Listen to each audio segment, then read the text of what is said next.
Et ce matin, je suis dans la joie d'être là au milieu de vous, de pouvoir transmettre cette parole. Parce que c'est vrai qu'en écoutant les prières, il y a eu là beaucoup de remerciements. Il y a eu là effectivement une forme de reconnaissance envers ces dieux merveilleux. Et je crois que c'est important pour nous en tant que le peuple de Dieu d'exprimer effectivement nos remerciements, exprimer notre reconnaissance envers ces dieux. Parce qu'il est celui qui nous fait de bonnes choses. Il désire toute sa bénédiction dans nos vies. Il veut que nous soyons heureux et heureuses. Amen. Et je crois que nous le sommes ce matin. Avant d'ouvrir sa parole, nous allons prier et remettre une fois de plus encore cette parole entre ses mains. Seigneur, tu dis que nous sommes purs à cause de ta parole et c'est ce que nous voulons méditer encore ce matin. Nous voulons ouvrir ta parole parce que c'est elle qui nous enseigne. C'est vrai, ta parole nous dit que tu parles tantôt d'une manière, tantôt d'une autre, mais ce matin, nous voulons prendre garde, Seigneur, à ta voix. Nous voulons prendre garde, Seigneur, à ton enseignement. Nous voulons prendre garde à ton instruction.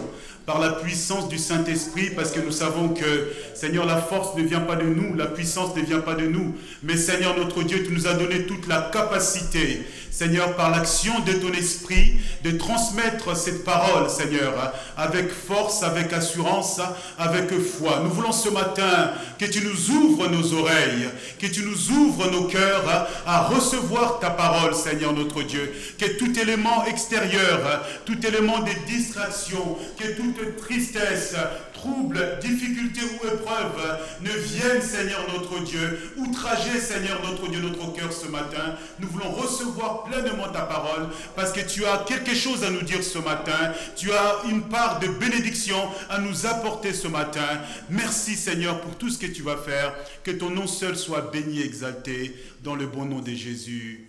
Amen. Amen. Alléluia. Ce matin, je vais parler de la bénédiction.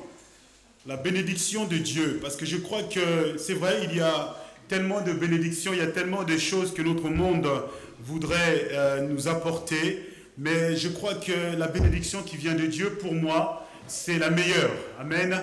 Et c'est pour cela, ce matin, je veux vraiment que vous recevez pleinement cette parole pour vous ce matin. J'écoutais les prières. Effectivement, certainement, vous passez par une période de difficultés, de problèmes, une période assez sombre, d'épreuves, mais au-delà de tous ces aspects de notre vie.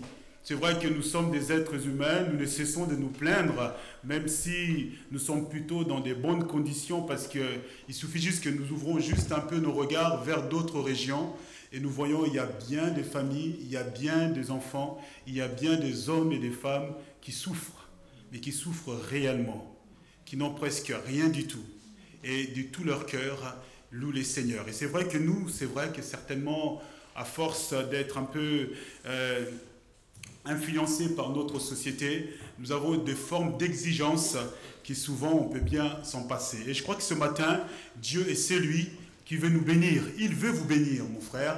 Il veut vous bénir, ma sœur. Mais pour cela, il faut vraiment que tu tournes les yeux vers lui et que tu réalises ce matin, au-delà de l'aspect de ta vie, que Dieu est le Tout-Puissant. Il est le Très-Haut et il a son regard sur toi ce matin. Et il désire que tu reçoives ce matin sa bénédiction. Alléluia. Par la foi, reçois cette parole pour toi ce matin.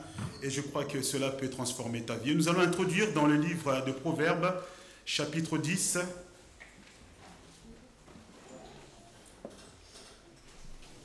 Proverbes, chapitre 10, à partir du verset 22.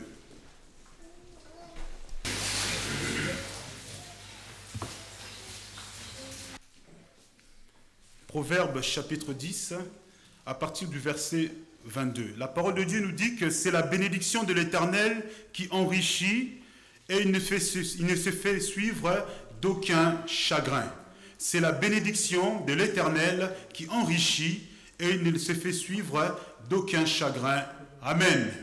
Et ce matin, je crois qu'il est important pour nous de réaliser que dans la bénédiction de l'Éternel, nous avons tout. Les gens croient que la bénédiction de l'Éternel, c'est simplement une bénédiction matérielle. Non. La bénédiction de l'Éternel va bien plus loin. La bénédiction de l'Éternel, elle est d'abord spirituelle avant tout.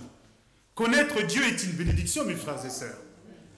Parce que c'est vrai qu'on a l'habitude d'avoir cette atmosphère de vie. Mais il suffit juste d'aller voir l'autre côté, vivre, voir, observer des situations de vie des personnes qui ne connaissent pas le Seigneur, Mais c'est l'enfer, mes frères et sœurs. C'est l'enfer. Les gens qui vivent sans Dieu, c'est l'angoisse quotidienne. C'est la peur quotidienne. C'est effectivement une âme et une vie terrorisée par les angoisses, par la peur, par tout simplement la peur de l'avenir. L'au-delà. Alors la mort, je ne vous dis pas. Mais nous, ce matin, nous connaissons le Dieu de la vie. À travers la personne bénie de Jésus. Nous, ce matin, nous connaissons celui qui a donné un sens dans notre vie. Rien que simplement de réaliser cela, mes frères et sœurs, je dis Seigneur, je te bénis, c'est une bénédiction, parce que je fais partie de ce peuple béni par toi. Ici, la parole de Dieu nous dit que c'est cette bénédiction qui nous enrichit. Vous êtes des hommes et des femmes riches ce matin. Alléluia. C'est vrai que même si le compte est difficile et dans le rouge, mais je suis riche ce matin. Parce que le Dieu que je reçois, la personne de Jésus qui est en moi, la Bible nous dit qu'il nous bénit de toutes sortes et de toutes formes de bénédictions dans le lieu céleste. Et la bénédiction matérielle viendra après. Mais je crois aussi que cette bénédiction est celle qui nous restaure. Dans la bénédiction de Dieu, il y a la guérison. Ce matin, nous avons prié pour nos aînés malades. Et je crois que ce matin, au-delà de la maladie physique, certainement dans ton âme, dans ton esprit, tu es abattu. Parce que tellement d'épreuves, tellement de difficultés, tu ne sais où mettre ta tête. Tout te semble si sombre ce matin. Dieu veut te dire qu'il est la lumière. Il est la lumière. Il veut éclairer ce matin le chemin de ta vie. Parce que tu lui appartiens. Parce que c'est vrai, tu es dans ce chemin étroit, épineux. C'est vrai qu'il y a des épreuves, parce que Jésus-Christ ne nous a pas dit qu'il va là dresser un tapis rouge, des tapis en cette période de Cannes pour nous. Hein. Il a bien dit que c'est un chemin difficile, étroit, où il y a des difficultés, il y a des loups, il y a des épreuves, il y a en même temps notre propre personne, notre chair lutte contre notre propre personne. Je crois que c'est le plus grand combat. Hein. Au-delà d'attaquer le Satan, il est vaincu. Mais le plus grand combat, c'est laisser Jésus-Christ, la Seigneurie du Christ dans notre vie. Et à travers cela, Dieu veut que tu lèves ta tête ce matin et que tu réalises qu'en lui, tu as tout. En lui, tu reçois tout. Il dit que sa bénédiction n'est pas accompagnée de chagrin. Et ça, c'est merveilleux, cela. C'est vrai que nous avons un salaire pour ceux qui travaillent. Mais pour gagner ce salaire-là, tant de chagrins qu'il y a, pendant un mois, il faut supporter les collègues. Pendant un mois, il faut supporter le patron. Pendant un mois, pour ceux qui sont à leur propre compte, c'est pas mal, hein? Mais l'URSSAF est derrière. C'est des nuits blanches, tout cela. Il y a des périodes où il faut qu'on travaille un peu plus. Vous voyez ce que je veux dire? Ça, c'est le travail de notre monde. Même si on a à la fin du mois un bon salaire, il y a des chagrins. Mais dans la bénédiction de Dieu, il nous dit ici, il ne se fait suivre d'aucun chagrin. C'est-à-dire, c'est une bénédiction qui te fait du bien. C'est une bénédiction qui te restaure ce matin. Est-ce que vous ne voulez pas de cette bénédiction-là? Moi, j'en veux, Seigneur. Je veux de cette bénédiction, Seigneur. Tous les jours, je veux de cette bénédiction. Et c'est ce Dieu que nous avons, mes frères et sœurs, tous les jours. Est-ce qu'on le réalise souvent, cela?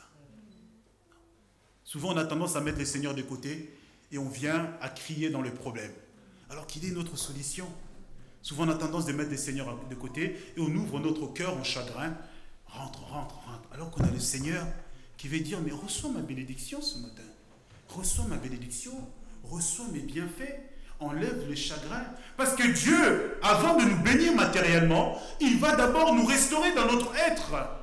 Il va d'abord mettre sa paix dans notre cœur. Il va d'abord mettre sa joie dans notre cœur. Il va d'abord nous préparer, quelles que soient les difficultés.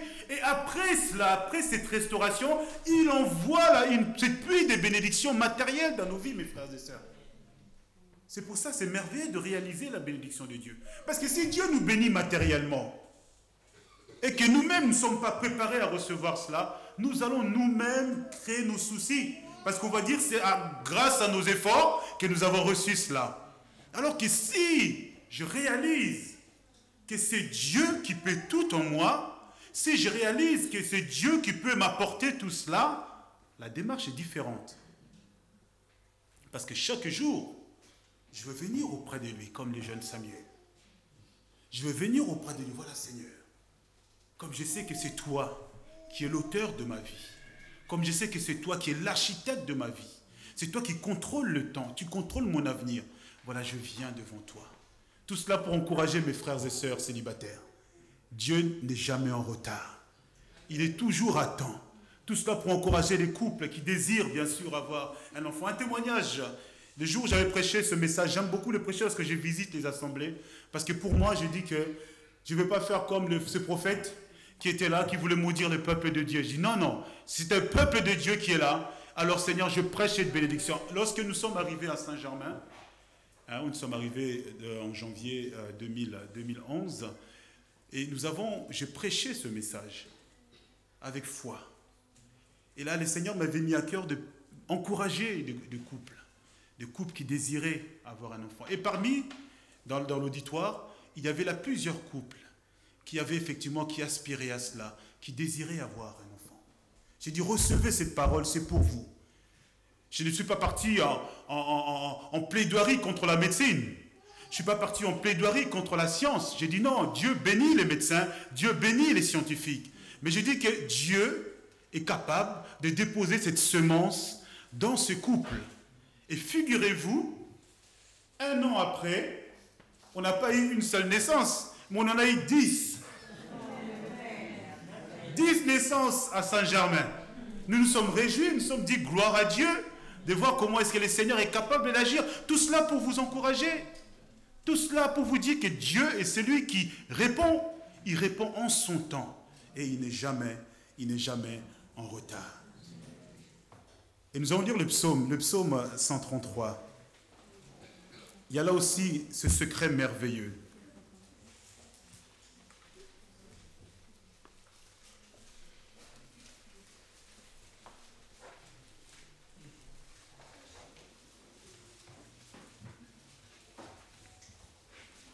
Le psaume 133, cantique de degré de David, sa parole nous dit « Voici, ô, qu'il est agréable, qu'il est doux pour des frères et sœurs de demeurer ensemble. C'est comme l'huile précieuse qui, répandue sur la tête, descend sur la barbe d'Aaron, qui descend sur le bord de ses vêtements. C'est comme la rosée de l'Hermon, qui descend sur les montagnes des Sion, car c'est là que l'Éternel envoie quoi ? Il envoie la bénédiction. Et cette bénédiction est accompagnée de la vie pour l'éternité. Et on dit Amen. Amen.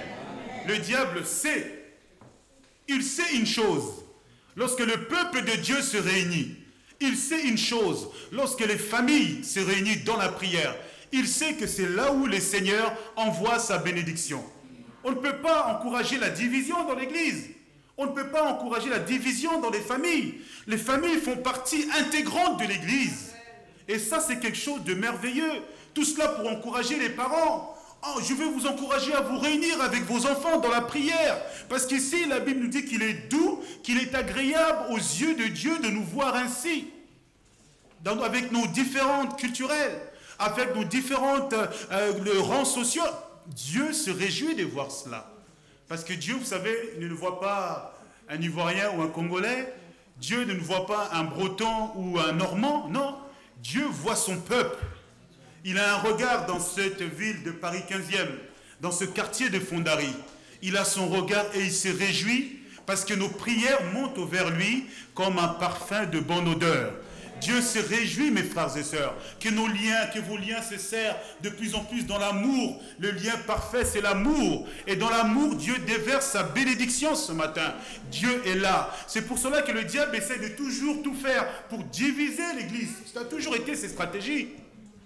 Parce qu'il sait que quand il y a conflit entre madame et le monsieur, il y a division.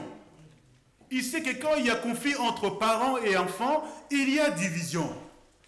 Et quand il y a division, pour lui, il gagne parce que la bénédiction de Dieu ne descendra pas. Mais par contre, quand il voit une famille unie, quand il voit un couple uni dans la prière, quand il voit les parents unis dans la prière avec ses enfants, Il sait que nous sommes dans un danger. Parce que à travers la bénédiction de Dieu dans nos familles, nous bénissons, cette bénédiction sort de nos maisons et à se répandre dans nos quartiers auprès des autres familles qui sont autour de nous, mes frères et sœurs. C'est cela la bénédiction de Dieu. Ce n'est pas simplement que je m'enrichis moi-même, c'est pour que je sois une source de bénédiction pour mes frères et sœurs. Sinon, nous, les ministères, on s'exhorterait entre nous, à la pastorale, entre les huis clos, on se fait du bien. Non. Comment est-ce que nous voulons nous ressourcer si on ne transmet pas ce que Dieu nous a donné? Et dans cette démarche, mes frères et sœurs, vous êtes une bénédiction dans vos lieux de travail. Même si vous êtes au plus bas des échelons, vous êtes une bénédiction. Même si vous faites partie d'une grande firme des 440 et que vous êtes une simple servante qui nettoie, qui nettoie le bureau, mais ta présence simplement est une bénédiction. Il y aura des chiffres d'affaires à travers toi, parce que tu es une bénédiction. Réalisons-le, mes frères et sœurs. Réalisons-le, c'est important cela. Parce que c'est pour moi qu'il le dit, c'est le Seigneur. Il décrit ici l'huile qui est l'image de l'onction de Dieu, de la bénédiction de Dieu par son esprit. Il décrit ici la rosée, c'est cette allégorie qui nous apporte la fraîcheur. Lorsque nous sommes là, nous venons dans nos lieux de travail, où on voit un peu, il y a des brouillards un peu partout, où les gens sont un peu angoissés, les gens viennent vous parlent tout le temps des problèmes, mais simplement votre présence, votre lumière, va effectivement enlever cette mauvaise odeur. L'odeur de la vie, de l'évangile qui est en vous, va se répandre dans vos bureaux, va se répandre auprès de vos collègues. Vos collègues, certainement, ils ne vous diront pas, mais eux-mêmes, ils vont le constater, que quand tu es là, on est bien. Tu es différent. Mais quand tu es là, on sent une autre atmosphère. Ouais. Pourquoi je vous dis cela? Parce que c'est vrai, dans mon métier, je suis professeur de sport auprès des personnes adultes handicapés, particulièrement un handicap assez spécifique, l'autisme. C'est vrai que c'est une approche particulière. C'est pas évident, mais je le vois. Quand je viens, c'est vrai que les résidents sont super contents. Ils sont heureux. C'est vrai que je fais beaucoup de randonnées avec eux. La semaine prochaine, on va aller en Normandie vers Fécamp pendant une semaine avec eux. Ils sont très heureux. Je leur offre beaucoup d'activités. Je vois même l'atmosphère auprès même des collègues. Tout le monde est un peu tendu. Lorsque je viens, on sent que voilà, je ne dis pas que je suis la solution. Hein. Je ne suis pas la jouvence du foyer. Mais c'est pour vous dire, quelque part, vous apportez de la fraîcheur dans vos lieux de travail. Vous apportez de la fraîcheur dans votre famille. Vous avez des gens qui apportent la fraîcheur dehors, mais dans leur propre foyer même, c'est des problèmes, c'est l'angoisse. Mais il ne faut pas. Il faut d'abord apporter de la fraîcheur dans ton foyer, dans ta maison, auprès de ta dame, auprès de tes enfants. Si ta famille est heureuse, mais tes enfants, ta femme va être une source de bénédiction auprès des autres familles. Si votre église est heureuse, elle va être une source de bénédiction dans cet arrondissement de Paris 15e. C'est là où Dieu envoie sa bénédiction. Et je crois que ce n'est pas simplement un message pour les aînés, je crois qu'aussi nos jeunes aussi. Nos jeunes qui sont confrontés à des réalités, à tellement de choses, tant de sollicitations de ce monde, que ce soit à travers la musique, les styles vestimentaires, ce mode de vie. Vous savez, des jeunes sont assaillis de partout. Tu es une source de bénédiction. Ta différence peut marquer ta génération. Et je crois que c'est important de réaliser cela. Il faut des jeunes qui font la différence. Il ne faut pas qu'on soit tous noyés dans la masse. Parce que les jeunes de notre génération aujourd'hui, ils ne savent pas où ils vont. Hein. Ils ne savent pas où ils vont. Les jeunes sont complètement perdus. Certains n'ont pas d'espérance. D'autres sont complètement assaillis par des difficultés. D'autres ne savent que faire. Pourtant, ils ont un bien-être qui semble apparent au niveau matériel. Mais ce n'est pas cela simplement la bénédiction, mes frères et sœurs. Ils ont besoin du Seigneur. Ils ont besoin de Christ dans leur cœur. Et à travers toi, là où tu es, à l'université ou au lycée, ou un jeune travailleur, à travers toi, Dieu peut t'utiliser. Alléluia. Il peut t'utiliser dans ton quartier. Il peut t'utiliser. On a tous chacun une responsabilité. Dieu veut qu'on soit une source de bénédiction. Car c'est là où Dieu envoie sa bénédiction. Nulle part ici dans son assemblée, nulle part dans ton foyer, dans ta maison, même si tout te semble éclaté. Parce que tu dis, mais c'est pas possible. Certainement, j'ai laissé une ouverture au diable. Ma famille est éclatée de partout. Avec mon mari, on n'arrive plus à parler. On n'arrive même plus à trouver une ligne de conduite pour l'éducation de nos enfants. Mais avec mes enfants, on n'a plus de contact du tout. C'est extrêmement difficile.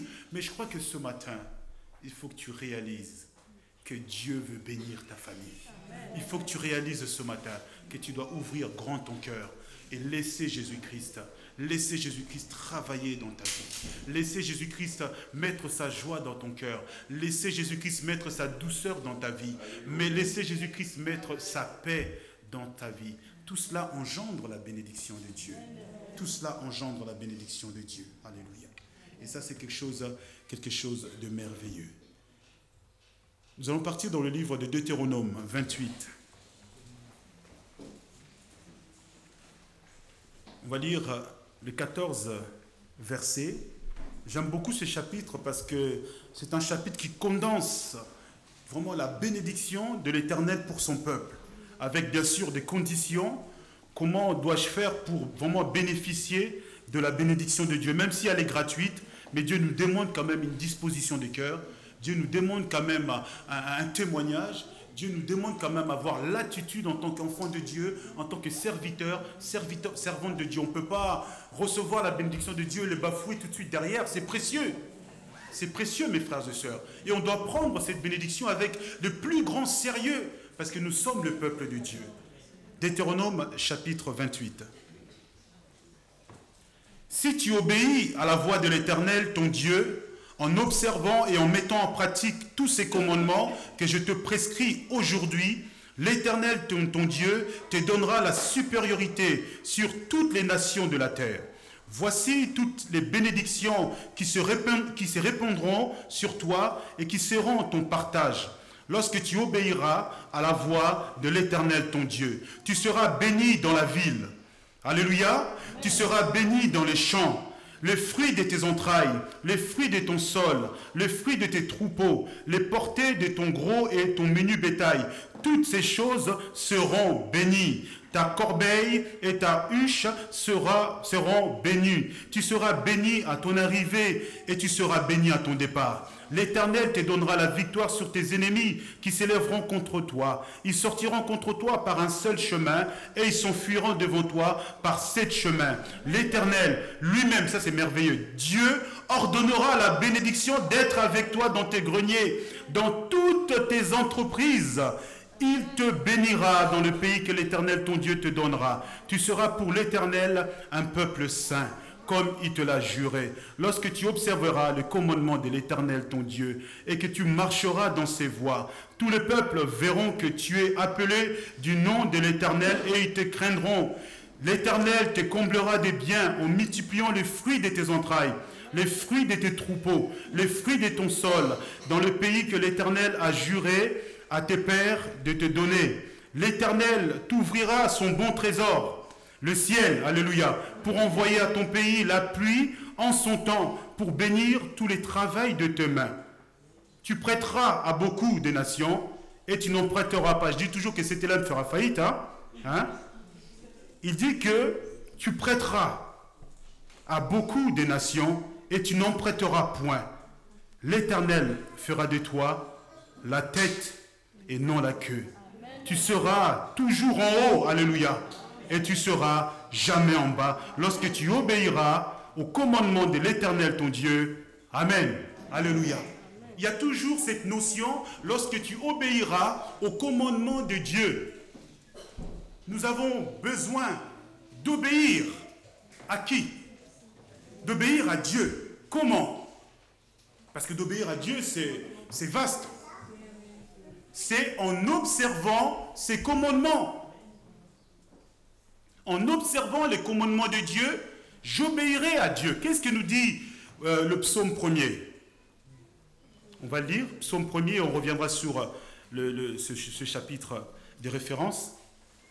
Heureux l'homme ou la femme qui ne marche pas selon les conseils des méchants, qui ne s'arrête pas sur la voie des pécheurs, qui ne s'assit pas en compagnie de moqueurs, mais qui trouve son plaisir, en quoi? Dans la loi de l'Éternel, et qui médite 1 heure, 30 minutes, 30 secondes par jour, des fois jamais. Des fois, nos Bibles sont un peu à l'image de nos manteaux, hein, que le manteau d'hiver. En période d'été, on le met dans nos armoires, et quand on ressort ça, il y a plein de poussière partout, parce que ça fait tellement de mois que je n'ai pas mis mon manteau. Non, David, il dit qu'il la médite jour et nuit.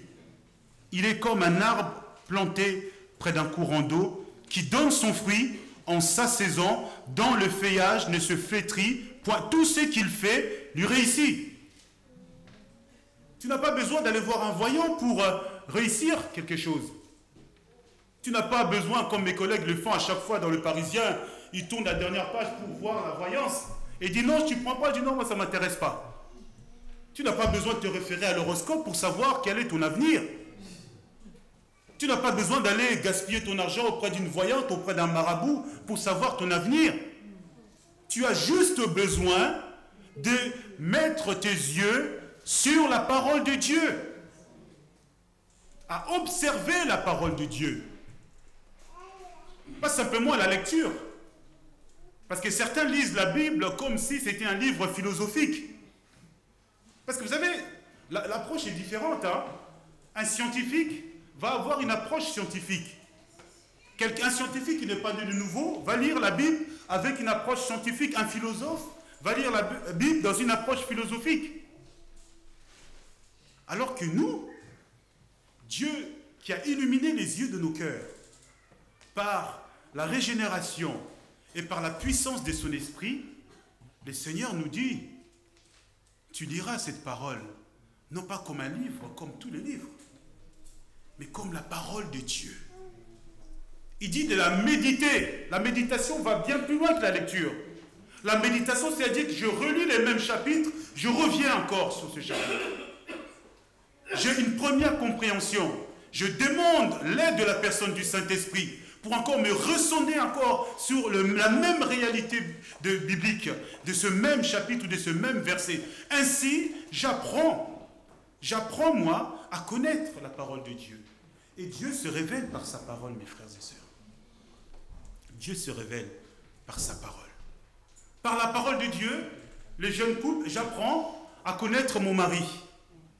J'apprends à respecter mon mari. Par la parole de Dieu, les jeunes mariés apprennent à aimer leur femme. C'est ce que la parole de Dieu nous dit. Et à la protéger, à la chérir, comme Christ a chéri son église. Ça va plus loin, hein? C'est pas chéri, je t'aime, et puis le jour, en ce moment, on est en plein champion d'Europe. Chérie, bon, là c'est le soir, j'ai mon match. Laissez tranquille. Voilà, j'étais disponible toute la semaine, toute la journée. Mais là, c'est mon heure. Non, c'est toujours être disponible pour son épouse. Parce que c'est en ce moment-là, les dames, elles aiment bien tout à coup s'occuper de vous. Parce qu'elles voient que, je suis plus au milieu là. Je suis plus, voilà, l'homme est un peu distrait et les dames n'aiment pas trop cela. Hein? Et c'est là où, chérie, tu peux venir m'aider? J'ai des choses à faire. Tu peux coucher l'enfant alors que là, le match était en plein milieu. Tu te dis, mais chérie, je suis devant.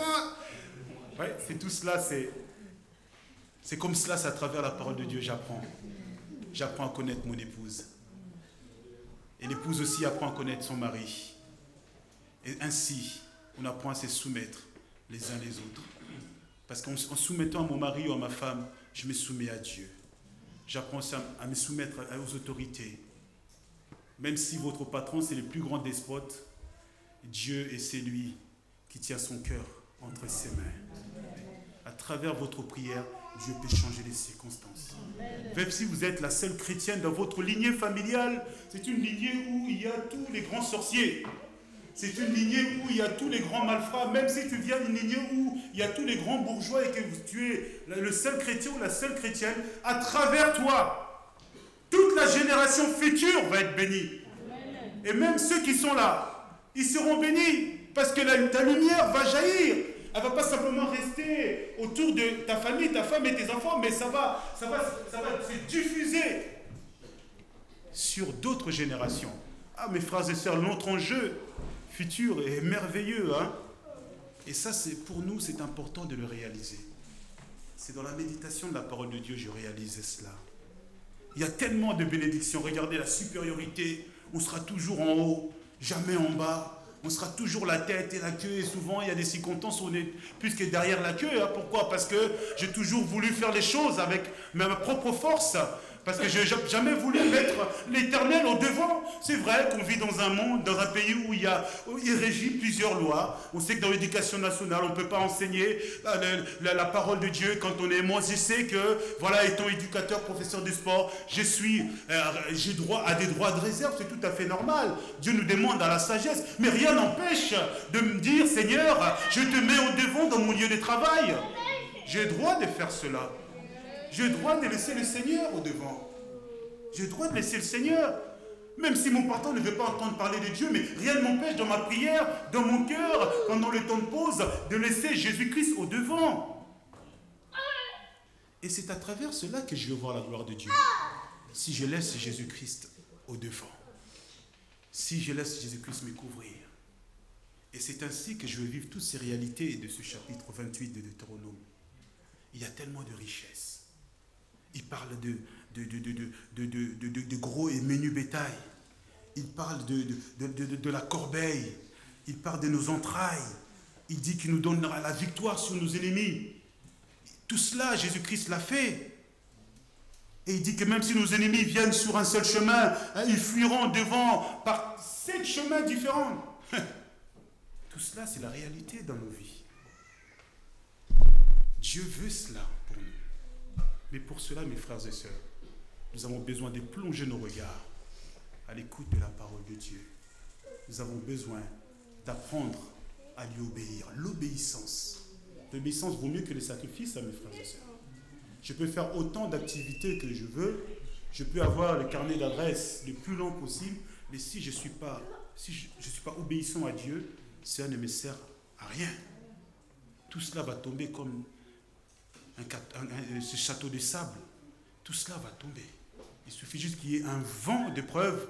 Ça ne tient pas. Parce que ce n'est pas solide. Mais l'homme qui veut bâtir sous le roc, c'est celui qui met en pratique la parole de Dieu. Si tu veux bâtir ton foyer sur le roc et vivre réellement la bénédiction de Dieu qui t'enrichit, qui va se poursuivre des années en années, tu seras une source de bénédiction comme nos aînés qui ont travaillé dans notre mouvement Assemblée de Dieu. On voit, ils ont travaillé dur. Et aujourd'hui, nous sommes les bénéficiaires de tout ce travail parce qu'ils ont été une source de bénédiction pour nous. Et pour cela, mes frères et sœurs, on doit bâtir nos maisons autour de la parole de Dieu. Et je vais clôturer dans les livres de Jacques. 3 Jacques.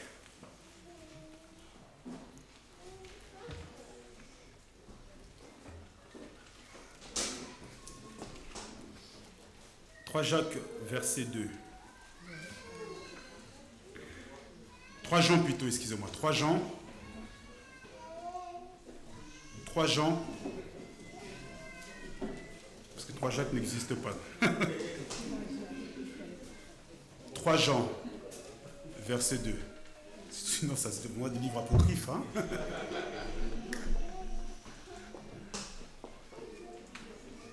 3 Jean, verset 2. La parole de Dieu nous dit, bien-aimé, je souhaite que tu prospères à tous égards et sois en bonne santé comme prospère l'état de ton âme. Alléluia. Cela, c'est la bénédiction. Que ton âme, ce matin, reçoit la bénédiction de Dieu. Que ton âme puisse prospérer et que cela puisse se refléter dans tous les domaines de ta vie. Que le Seigneur vous bénisse ce matin. Amen. Je remercie le Seigneur pour sa parole. Te dire un grand merci, notre Dieu, parce que tu es celui qui envoie ta bénédiction dans cette assemblée, Seigneur. Merci de bénir, Seigneur, mon frère Gabriel, son épouse, et toute l'équipe pastorale, Seigneur. Merci de bénir mes frères et sœurs qui nous ont accueillis, Seigneur, tout au long de cette journée. Nous voulons vraiment que chacune de leurs familles reçoive la bénédiction de Dieu. Cette bénédiction qui descend d'en haut. Cette bénédiction qui enrichit, qui ne se fait suivre d'aucun chagrin. Que, Seigneur, au nom de Jésus, que les foyers soient bénis, que les célibataires soient bénis, que les jeunes soient bénis, que les jeunes couples couple soit béni, que nos aînés soient bénis, qu'ils reçoivent vraiment, Seigneur notre Dieu, toutes tes grâces et tes bienfaits, Seigneur. Toi qui es le Père de lumière, qui donne tout don parfait et toute grâce excellente, tu le feras, Seigneur notre Dieu. Tu connais les projets d'avenir, tu connais les projets pour cette assemblée, des projets d'évangélisation, des projets d'enseignement, des projets d'école des dimanches. Nous voulons que toutes tes bénédictions découlent, Seigneur, dans chaque département de cette église. Au nom de Jésus, que tout obstacle soit brisé au nom de Jésus, que tous les traits enflammés de l'ennemi, Seigneur, soient brisés au nom de Jésus. Tu l'as dit que nous serons la tête et non la queue, Seigneur. Alors bénis mon frère, bénis ma soeur, qu'il soit la tête, Seigneur notre Dieu, dans son lieu de travail, dans son quartier, dans son arrondissement, dans sa famille, Seigneur, et qu'en toute chose, Jésus-Christ, ton nom seul soit béni. Merci pour ta parole. Apprends-nous l'obéissance, Seigneur. Apprends-nous à te craindre, Seigneur. Apprends-nous à ne pas être rebelle, Seigneur. Apprends-nous à ne pas avoir un cœur dur, à ne pas avoir un cou raide, mais, Seigneur, à être, Seigneur, malléable entre tes mains, Seigneur. Toi, les divins potiers, Seigneur notre Dieu, viens nous façonner par ta parole, par l'épée salvatrice de ta parole. Viens par le marteau puissant de ta parole, briser nos cœurs durs, Seigneur. Nous voulons avoir un cœur de chair par l'obéissance de ta parole. Au nom de Jésus, merci notre Dieu pour ce matin. Gloire à toi, Seigneur. Amen. Que le Seigneur vous bénisse.